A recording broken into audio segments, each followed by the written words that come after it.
Hey guys, Deathslander Magic here, and as you've probably noticed, the biggest story in MTG right now is Conspiracy, and what it's doing to the prices of the cards in Conspiracy. Now, as a whole, people thought, oh, Conspiracy, it's kind of like a self-contained product, it's for drafting, it's kind of like standalone. I mean, they're practically considering it like an unset, where it's just, oh, it's kind of a funny product, people want it, people buy it, it's neat, but whatever. It doesn't affect standard or modern, hardly at all. And if you look at the card list, I mean, yeah, there's plenty of commons that are legal in modern. They were recently legal in standard, actually. But really, in general, as far as like cards that are worth above $1, hardly any of them in Conspiracy are from modern. There's like Birds of Paradise and Serum Visions. I can't even name another one. I'm sure there's a couple more, but I don't know them. So those are the big two. The vast majority of the cards are legal in Commander, Vintage, and Legacy. So it's basically like another Eternal Masters all over again. And hardly any people play Commander, Vintage, and Legacy when you compare it to Standard and Modern, which Modern is blowing up and, Standard to Standard. That's the main product. So if you look at what happened with Eternal Masters, it didn't really suppress prices that much, and it's because Wizards didn't print anywhere near enough. They were so, afraid of just crashing the market and having Vintage and Legacy players mad at them. I can't imagine why. They're not even really considered their customers. Everything they buy is on the secondary market, and most of them really aren't that into Standard from what I heard. Not all of them, but most of them. Now, a lot of people just play Magic. They'll play Vintage, Legacy, Modern, Commander, Standard. They don't care. They just like playing Magic. But a lot of the Legacy and Vintage players are like, oh, Magic after 1996 sucked. I'm just going to play the old formats. And I'm going to complain about everything to do with Vintage and Legacy on the internet. Honestly, that is them. That is so them. I nailed that one. So Wizards prints practically none of Eternal Masters, and a couple cards that were just kind of semi-popular went down, but a lot of the big staple cards, they didn't really go down that much. I mean, Force of Will, what happened to that price? Barely moved at all. I mean, it went from crazy expensive to crazy expensive. It actually did move quite a bit, but it's still crazy expensive. Now, if you look at the other limited sets that were in an even more popular format, that would be Modern Masters 1 and 2, specifically 2. They printed Tarmogoyf, and ever since they printed it, the price just went up. I mean, it was already outrageous, and then it went up. The only reason I could think about that is because people were getting into Modern. The other cards that went into Tarmogoyf-related decks got cheaper, so people were needing more Tarmogoyfs because Modern Masters came out. That's at least my theory. Otherwise, I have absolutely no idea why that card went up when the supply went up. That's just weird. But really, Modern Masters didn't tend to drive down prices that much either, and they printed a lot more of that than Eternal Masters, quite a bit more. So what's so special about Conspiracy? I mean, isn't it just another Eternal Masters, and, who plays Commander, Vintage, and Legacy anyway, and then the couple Modern staples, whatever, they aren't going to print that many? Well, not really. There's a couple factors that made it just go absolutely berserk compared to the last couple sets. I'm going to start with the rather weak ones and then drop the big bomb on you, which you guys probably already are aware of. So first of all, Serum Visions was printed at uncommon. Okay, that's 3 times as much as a rare. There's triple the amount floating around. That is an awful lot of supply. So that one, you can get it for $2 a card right now on eBay. $2. I think I remember seeing certain printed versions of that at $10 a month ago. This is so bad. Now, I absolutely hate that card. Most people hate that card. I mean, it's right up there with Ponder, which is completely banned from Modern, keep in mind.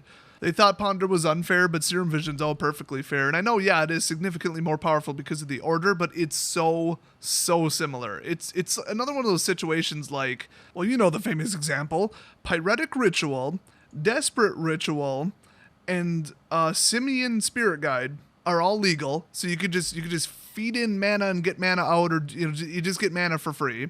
Oh, but Seething Song and Rite of Flame, oh my god, you can't just feed in mana and get mana out for free. We better ban them. And both of them are banned. They're not just too old to be in Modern, they're banned. They decided to ban them. I have suggestions for you, Wizards of the Coast. How about you make up your damn mind? So Ponder is illegal, and Anticipate and Serum Visions aren't. I don't know why. Who knows? Even Wizards doesn't know why. Nobody knows why. So before Conspiracy even came out, Serum Visions was pretty expensive. I think it was $8 to $10 depending upon the print run. And that's surprising considering there's a virtually identical card that's already banned, so it's extremely likely to get banned in the future. But, people were still, I guess, investing in it, or at the very least buying it because they actually needed it. Like people were putting it in their deck and actually playing with it. That's a lot better than investing in it. And honestly, it's in so many decks. Like, that's one of those ones where it's just in, like, every deck. It's like Gitaxian Probe. If you want to pretend that you're playing with 56 cards, that's the one to go to. So Serum Visions was like, if you're a complete idiot and you want to base your entire deck around 4 cards, like, for example, Splinter Twin, you've got to put a whole bunch of scry, draw to shrink your deck to get to the card so that you can pull off what would normally be considered a completely idiotic deck build. Seriously, in Standard, if you build your entire deck around 4 cards, you will lose. That is stupid. But in Modern, hey, Serum Visions, but no Ponder, though. You can't have Ponder.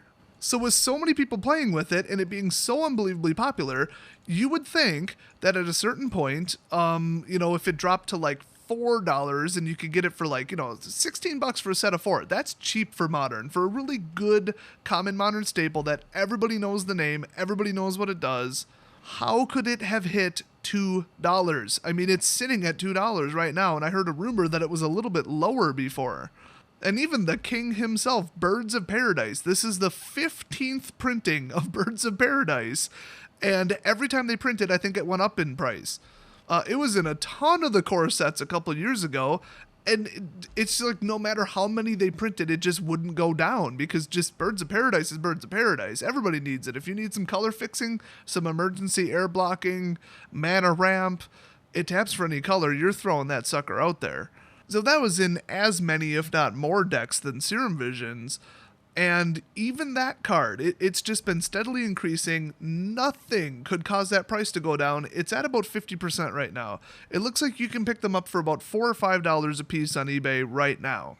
So the question comes up, what is so special about Conspiracy that it can drive the prices down to this ridiculous extent? I mean, Modern Masters and Eternal Masters couldn't do anything. I mean, they drove the prices up in some cases. They couldn't do anything to the prices because people are like, oh, cool, now I can buy into Modern and start playing it. Yeehaw, they ate up the rest of the demand.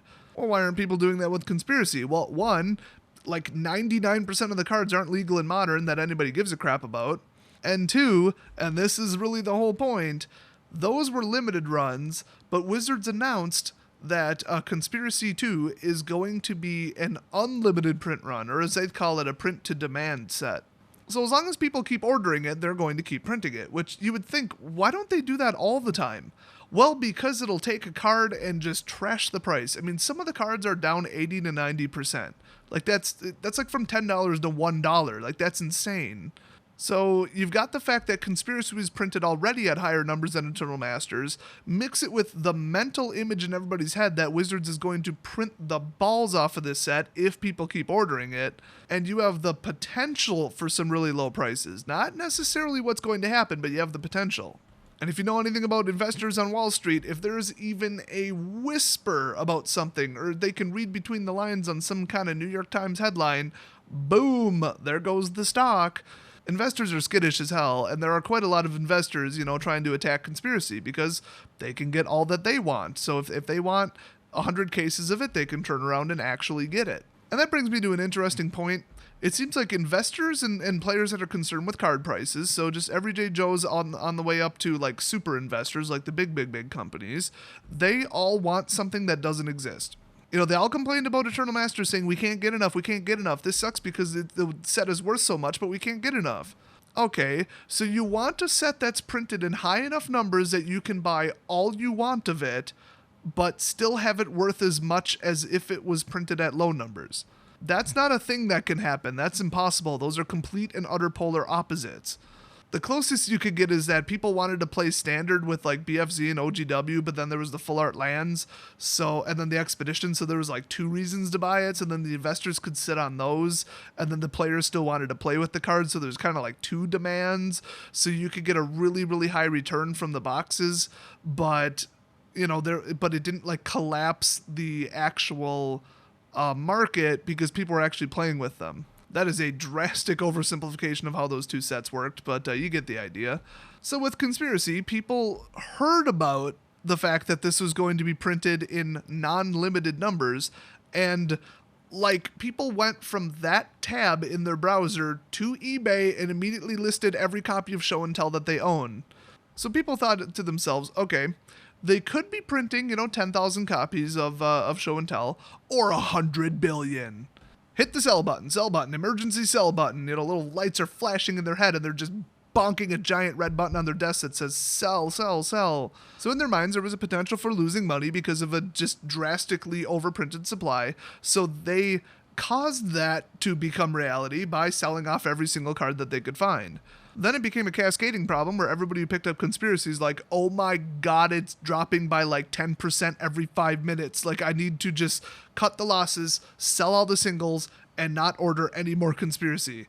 But, that would solve itself, wouldn't it? Because if nobody orders any more Conspiracy, because the boxes are, they have an expected return value of like $40 and people are paying like $80 a box, nobody's going to keep buying them, right? Wrong. People want to invest in them. They want to just hold the boxes because in the future they could sell them. If like Birds of Paradise, Show and Tell, Serum Visions, if those all go back up, people are going to want the boxes because, they want to gamble with them. They want to open them. Maybe they'll open 4 copies of Serum or 4 copies of the Birds. Who knows? They might get rich. People like to gamble on that stuff over time. Like, I'd love to open like some old school boxes just to see if I could get some mad pulls. That'd be super cool. So there's enough people doing that they also made it true. So like the initial skittish people who owned the cards before the new cards even like hit their hands, like before they were even off the printing press, people were selling off old copies of those cards. Then the people just getting them are like, crap, sell them because the prices are tanking. And then the investors are not selling them at all. They're holding them, but whatever. If new cards enter existence and they enter the market, but they don't really enter the market because investors are hoarding them, it doesn't have any effect on the price. So the only pressure was downward. So the moral of the story is if they would have printed Eternal Masters to demand, like until people stopped wanting it, every card in there would be like $5. You'd have $5 Force of Wills. You could build a whole suit out of them if you wanted. You could take the card Curd Ape and build a statue of a Curd Ape out of it with like paper mache. And the paper mache would be made out of the card Curd Ape. Actually, the funny thing is I think the price did completely tank on Curd Ape. But besides that, I have no idea what the price was before EMA came out. I don't think it was that stellar. So then you go to Conspiracy and people are like, oh cool, there's some really good famous stuff in there. Birds Paradise, Serum, oh that's cool, maybe it'll be worth some money, yay. And then it just drops. It utterly drops the second that people hear that Wizards can print all they want of it. Doesn't mean they will, doesn't mean that's going to happen. It's just maybe they'll do it. So if for some reason there was one where they're guaranteed to print a ton of it, like we all just know they're going to print a ton of it, that's even worse for card prices. So when Modern Masters 3 drops in 2017, just keep that in mind. When people start running out, you got to pay a little premium to get some online maybe. Just remember that that's really maintaining the price of the actual cards. So if you're interested in the value of the cards, that's what you should be thinking about is, okay, they're preserving the value. Yes, I didn't get 37 cases of it, so I can't make a fortune. But if I did get 37 cases of it, they're printing so much of it that I can't make a fortune. So with the limited runs, just be happy with what you get. Now here's where this entire idea goes to crap. Why the hell are they catering to the investors instead of the players? If people want to play Modern, print the holy balls off of Modern Masters 2017 so people can freaking play Modern. Wizards of the Coast is under no obligation to maintain the value of Modern decks that were assembled 5 years ago, okay? They are quite literally under obligation to maintain the value of cards that are on the reserved list because that's what they said they would do. But in Modern, who gives a crap about the secondary market? The more that they can sell, freshly printed, the more they make.